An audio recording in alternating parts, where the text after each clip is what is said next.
Voici la fameuse recette des aubergines turques. Même ceux qui n'aiment pas les aubergines vont complètement adorer cette recette. Dans un bol, vous ajoutez 3 aubergines coupées en morceaux. Et vous saupoudrez d'une généreuse quantité de sel sur toutes nos aubergines. Il faut quand même ajouter assez de sel pour bien déshydrater les aubergines. Et on mélange bien pour bien répartir le sel sur toutes nos aubergines. Pour l'instant, il est préférable de ne pas ajouter d'eau, d'accord ? On laisse les aubergines reposer dans le sel pendant environ 10 minutes. Et après 10 minutes, vous remarquerez que les aubergines ont libéré une bonne quantité d'eau. Vous pouvez maintenant passer à la cuisson. On vient d'abord retirer l'excès d'eau et on continue la recette. Sur une grande plaque de cuisson, vous allez ajouter les tranches d'aubergines. Notez que j'ai déjà graissé la plaque avec de l'huile d'olive. Et on place les tranches les unes à côté des autres, en remplissant toute la plaque avec les aubergines. D'accord ? Une fois que c'est fait, on passe à l'assaisonnement.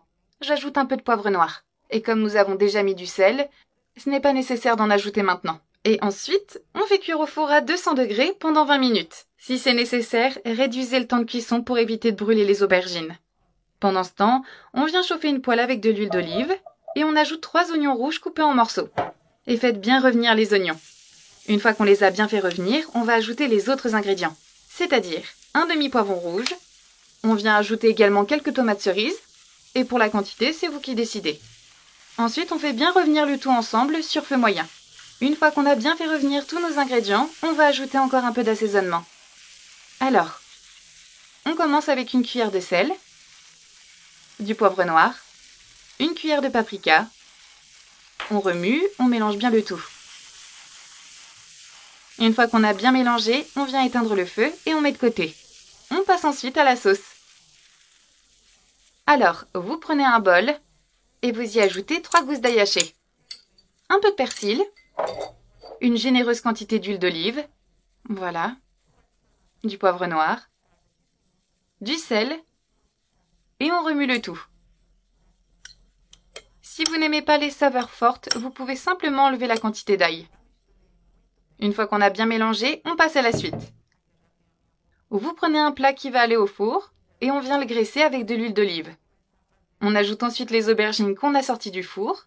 On couvre tout le fond du plat avec les aubergines. Et on ajoute maintenant les tomates assaisonnées. Répartissez une généreuse quantité sur toutes les aubergines. Et on termine avec un peu d'ail. Sauf si vous n'aimez pas ça. L'odeur de cette sauce est vraiment parfaite. Répétez cette étape et faites plus de couches. Une fois qu'on a ajouté toutes les couches d'aubergines et de tomates, on est fin prêt à l'enfourner. N'oubliez pas l'ingrédient spécial, évidemment, le fromage. Faites cuire jusqu'à ce que le fromage soit bien fondu et doré. Maintenant que notre fromage a bien fondu, notre recette est terminée. Je vais me servir une belle portion bien généreuse. Et pour compléter, je vais ajouter un peu de salade et de riz. Bonne dégustation!